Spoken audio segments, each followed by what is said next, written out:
Bienvenue à Entrejoue. C'est l'émission où on joue la musique, on fait une entrevue et on joue la musique ensemble, session d'improvisation. This episode is in English. Cet épisode est en anglais. So all my English listeners out there, probably like two, maybe. This is your day because it's in English. Right here, I have what's your last name? Mihajlovich. Steph Mihajlovich. Yeah. I had his sister on last time, Joby Nickel, and this is him right now. Here I am. This is Greetings, everyone. Yeah, this is Steph. Great to have you. Could you explain a bit about yourself, like, to everyone? Yeah. So, hi everyone. My name is Steph. I like music. I like it a lot. I've been interested in music ever since I could hear it, and as soon as I could do things, then I was doing them with music. I became interested in recording music probably around the age of 14. I had a small micro cassette recorder, and I'd record my band. So it was a real challenge, trying to figure out what the best spot in the room to capture the whole band was. And that started my obsession, I think, with sound, because sound is just amazing, and music is made of sound. Is that what a recording engineer does? Yeah. And I eventually became a recording engineer, and I moved to Vancouver. I had a recording studio there. I did a lot of recordings, and I had a lot of fun with microphones and, just trying to get different sounds, trying to record different instruments and figuring out how to capture the sound from different instruments. So, I think my interest goes, I don't know if you could say it goes beyond music, but it goes deep into the technical side of what makes music. Any notable artists you work with?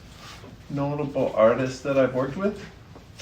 That's a good question. I mean, there are, throughout my career, I've done a lot of live sound production as well. So that means setting up the microphones and mixing the concerts stuff. So I've worked with a lot of people. Probably no one that you would know, Richard. Megan Nash?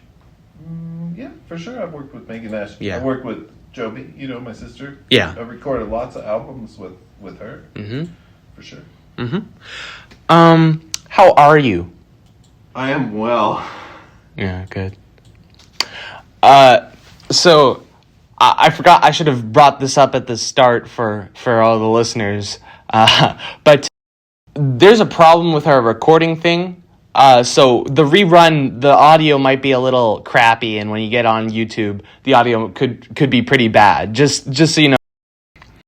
What inspires you to make? Well, that's a good question, Bridger. I mean, it's hard to put those kind of ideas into words. I feel like words are so limiting, especially when it comes to music. Music is infinite, and then we try to trap these ideas with little pointers. So what is the thing?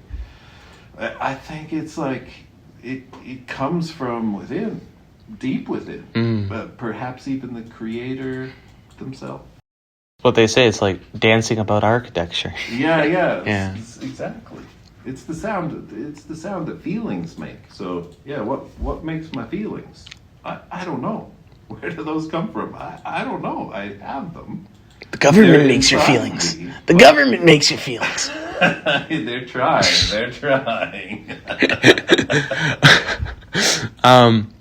In your opinion, what do you think is the most important thing for musicians? To be able to listen. That's what your sister said too. Yeah, I mean, we got 2 ears, 1 mouth, right? copying her homework. You can't speak a word until you understand it. Yeah. The music is the same. So much of it for me is about listening and hearing and like training my ears to hear more and hear deeper. But I think like that gets into the technical side a little bit. Yeah.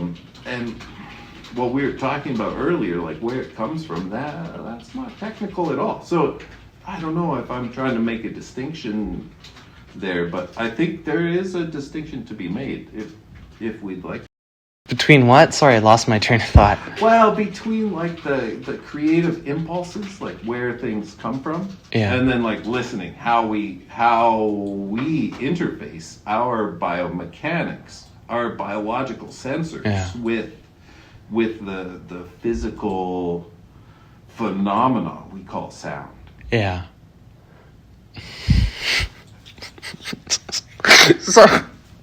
Sorry,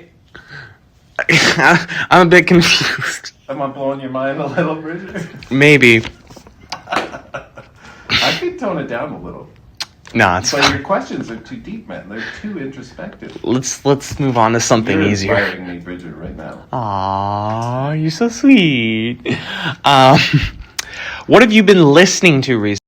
I listen to mostly my stereo. Like, I've got a really good stereo at home. Spent a long time putting it together and refining the different components. And so, yeah, I'd say like...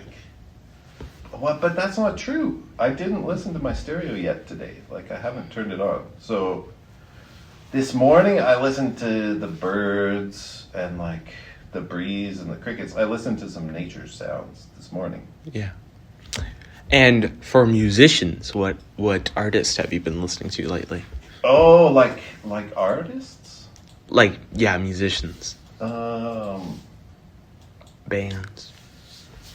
Hold on. I'm gonna pull up a reference here, Richard. And I'll be able to give you some good names of some good stuff. Okay. Here's some break music while we wait. So Blend Mishkin, Mishkin. I've been really loving Blend Mishkin. Blend recently. Mishkin. And a bass player named Kam Mielsen, Kham Meslien. He integrates some interesting soundscapes with the upright bass. And that really has been touching me deeply.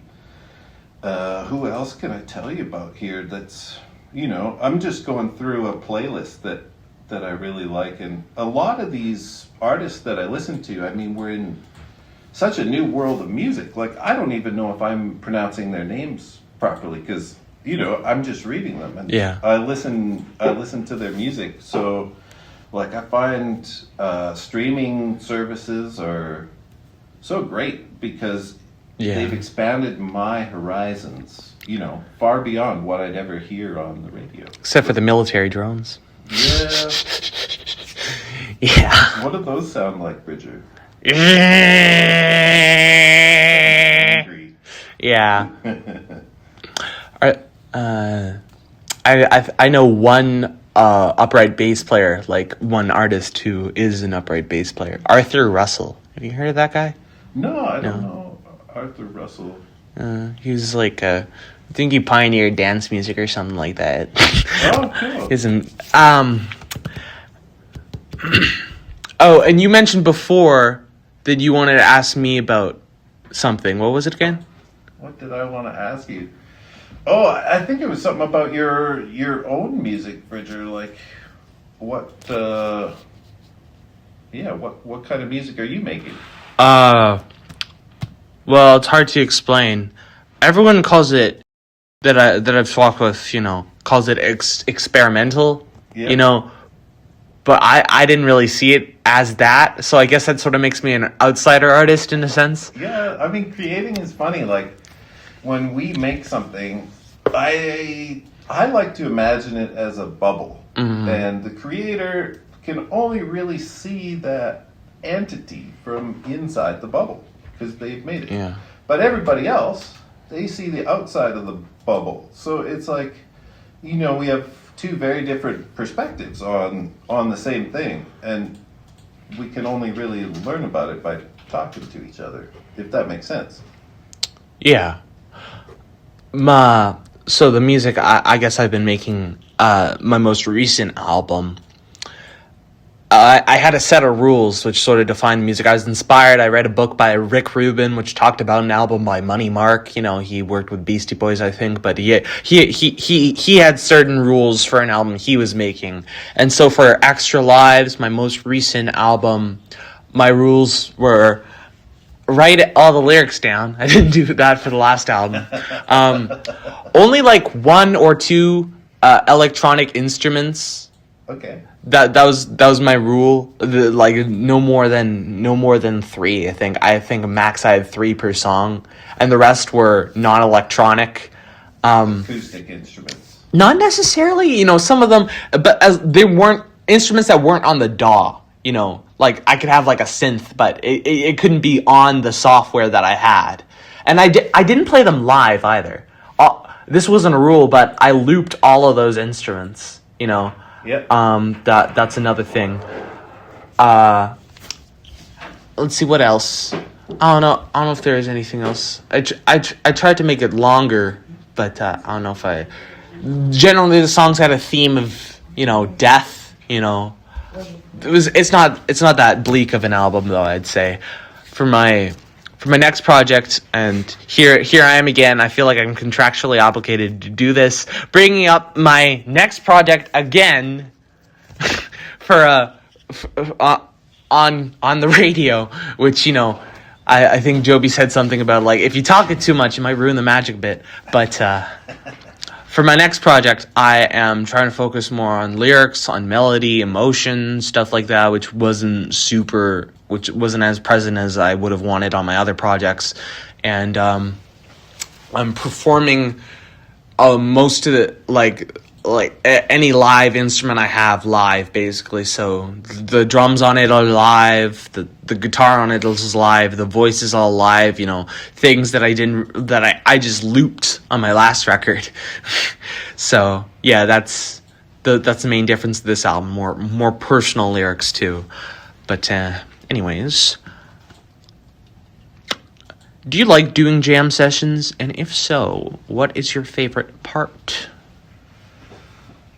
I love jam sessions. Yeah, doing jam sessions is it's a great exercise. I think it can be challenging, but I think to be a good jammer, you got to listen, and that goes back to what we were talking about. Like, you never know what's coming, so you got to open your ears and kind of go with it. And I think a lot of music, like, especially working on the production side in the studio, it can be so rehearsed. It becomes so rigid. You know what I mean? It is approaching an ideal. Mm-hmm. Whereas jamming, I mean, maybe I think it's a different kind of ideal if it is one, but I don't think it is an ideal. I think it's just music. So, I mean, that's a great way to get into the moment and connect with other people. Yeah. What was your favorite part again? My favorite part of jamming? Mm-hmm. I don't know. That's a hard question to answer. Could you give me an example? Like, what's your favorite part of jamming? Just creating, making something completely new. Yeah. Yeah. Yeah. Something that, like, it's never happened before. It will never happen again. It's a totally unique moment. Yeah. Oh, that's cool. Like, I don't know. My favorite part are just the moments, when everybody kind of gets tuned in to the same vibration. It creates a different feeling of consciousness. I'm feeling the good vibration. Yeah, I don't have the science to back up, like, if it's a delta wave or a theta wave. I haven't gone into the biomedical part of it, but I think it alters consciousness, and that's perhaps my favorite part of like getting onto a plane with other beings, and then enjoying that place together. I guess jamming is a sort of pseudoscience. It could be, or a pseudo art. I mean, pseudo art. Yeah, what's the difference between an art and a science? So many good questions. Yeah. Why don't you actually let me show you the paper and you pick a question. No, just keep going. Just give them to me. Well, we don't have a lot of time left until we jam, so. Give them to me all. We can get through it. I'll try to. There's what's your least favorite genre of music? My least favorite genre of music. I would say like a neo country. Neo country. Neo. That sucks. Yeah, it's pretty hard. I listen to a bit of. I'm not a super big country guy, but I listen to a little bit of old country. But people say it's folk, so I'm not sure. But Neil Young. Yeah. Oh man, I love Neil Young. He's good. Canadian artist. Yeah. I brought him up on the show before because people brought up country before. I think I brought up country before here. Because I generally don't like it, but yeah. Do you have your own music? Do you make your own music? Yeah, I mean, I have. There are recordings of me out there if you look for them. Sure. Send me a link. You got it. Yeah. What's your best song? My best song? I don't know. I think that's up to that's in the eye of the beholder. Like, I just like playing them and making them. So we'd have to define best, I think, to come up with my idea of what's the best, because just to put that label on something without more context, I think it would be difficult. They're all great for different reasons. One might be technically the best performance. One might be technically the best composition. One might be technically the best sounding. Yeah. You know what I mean? Like, some of the best sounding ones have been with just one microphone, like in a really good room, and when you get all those sound waves converging in that one point in space, I think there's a coherence that can't be had any other way. So like totally mono recordings, very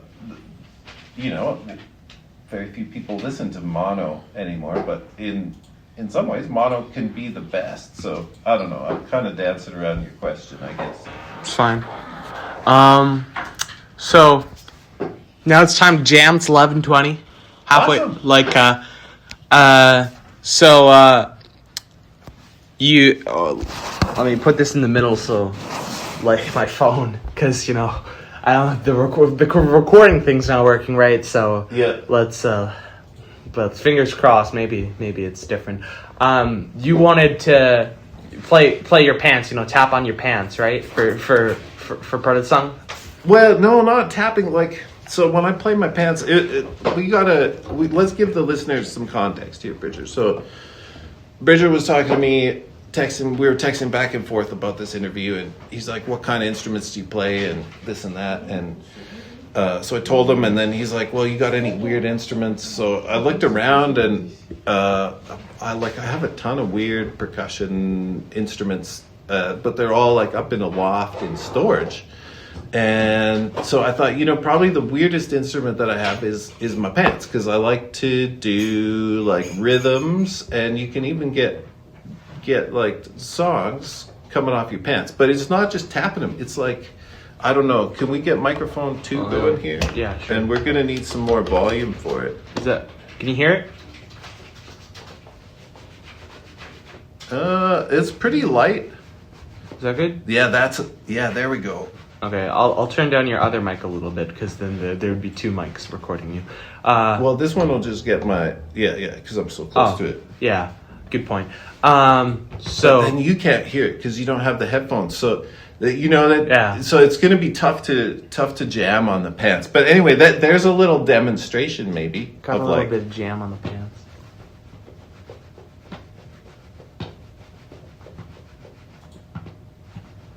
this is not gonna be able. You're not gonna be able to hear that in the rerun. I think. For all Well, I don't know. I was hearing it in my headphones. Yeah, it's a little demo. Yeah. But yeah, I hear what you're saying. So let's get creative. I brought my purse over here. I got lots of different items in my purse that'll make some different sounds. Yeah. So we can just have some like. Yeah. I got a kalimba here for everyone. I got it for Christmas. So.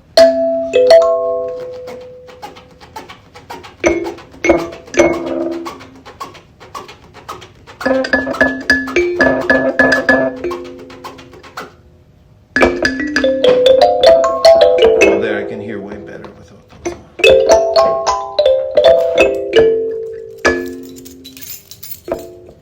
on. Some miscellaneous items.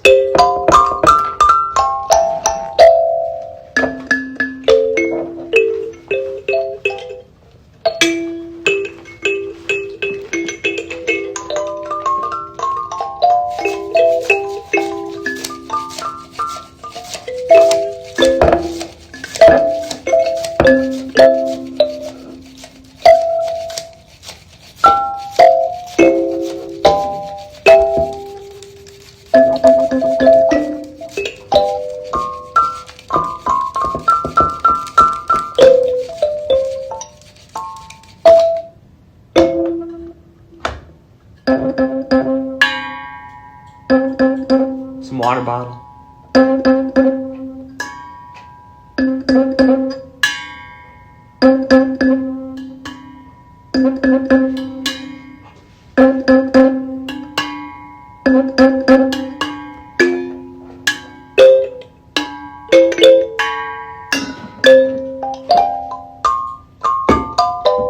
That's my water bottle. You can just whack it. You can just whack it against the table. Oh, nice. Both are water balls.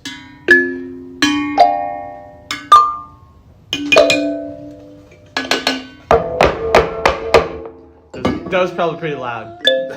It can be.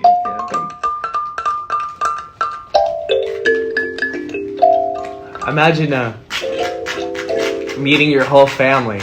I wonder if they all talk the same way. Probably. Yeah. It's a very fun, like, sort of, like, way you structure your sentences, I guess. I don't know. Playfully. Playful. Yeah.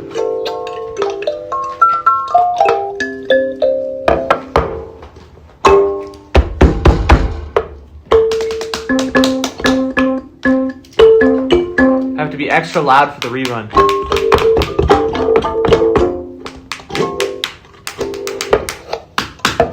Shout out to my dad, who's watching the show. I mean, listening. Love you, Dad.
not fair. You got a ton of instruments, and my other guest just got one, basically. I came prepared with weird stuff. Yeah. Sounds like you'd be into like Foley, films. Yeah, man. Sampling. Yeah. Oh, sampling. Lovely. Truly.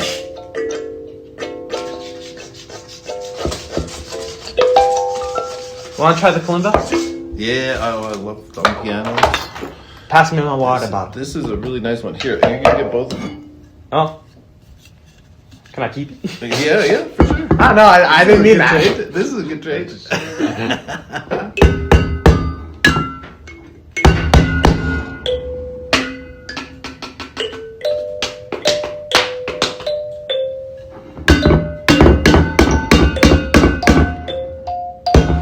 Maybe bring it a bit closer to the mic.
Playing the keyboard.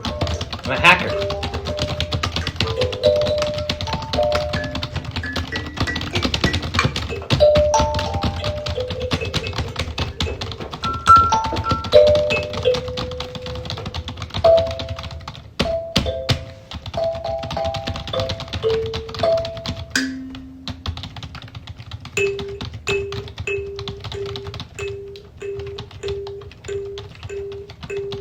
If you have misophonia, block your ears for 10 seconds. Here's the ASMR part.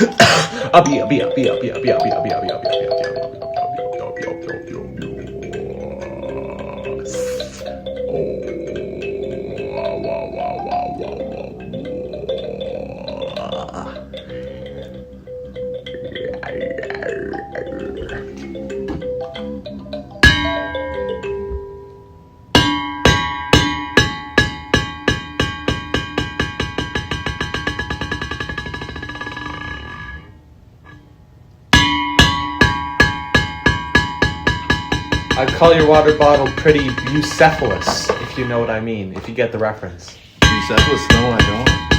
That sounds like a bad disease. It's a song. Well, it's a bucephalus bouncing ball. Because it has this sound in it.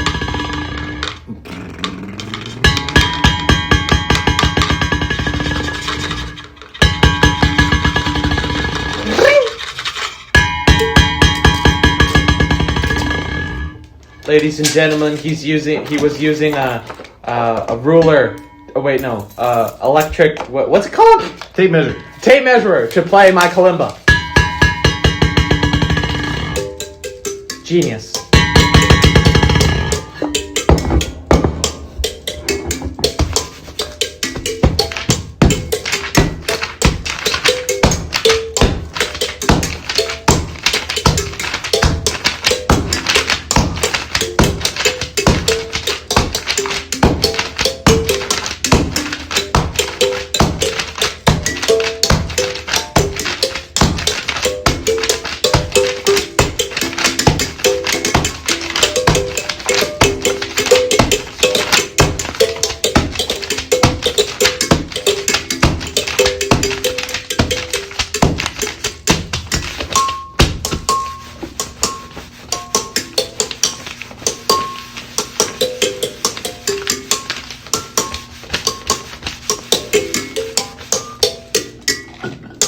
Pincers. Oh, you can barely hear this. Yeah, keep it quiet. Bring it close to my phone.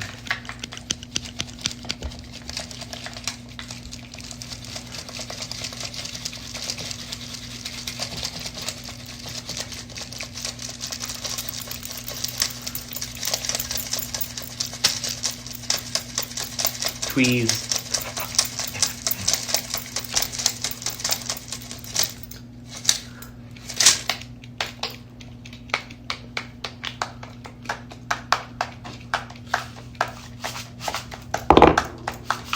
Well, what do you know? Hey, this little tape thing's a shaker. Yeah, it is.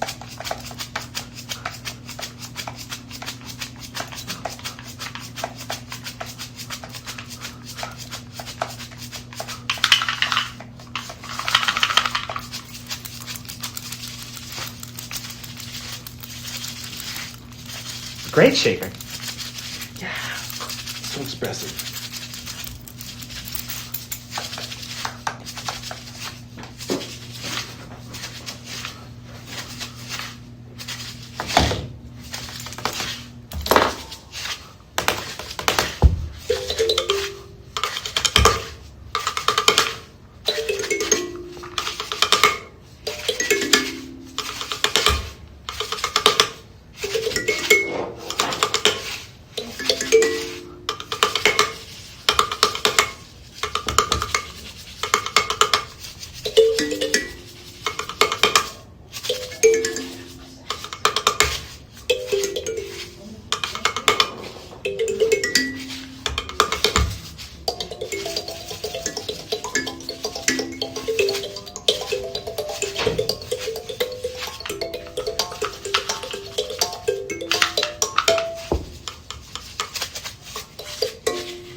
That was zip ties on the kalimba.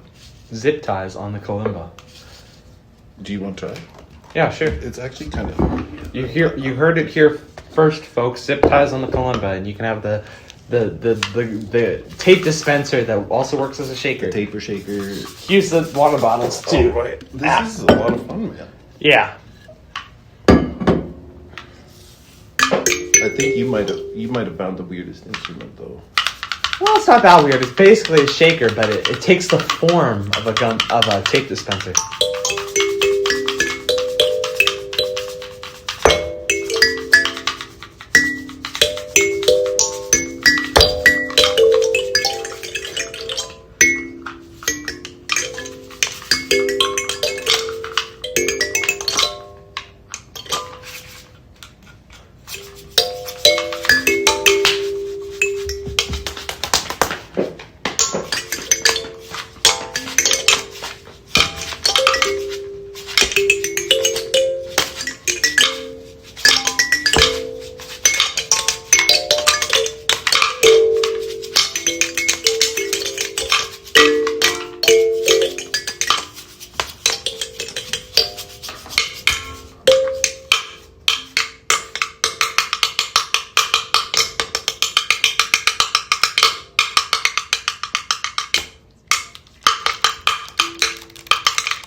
Drum roll, please.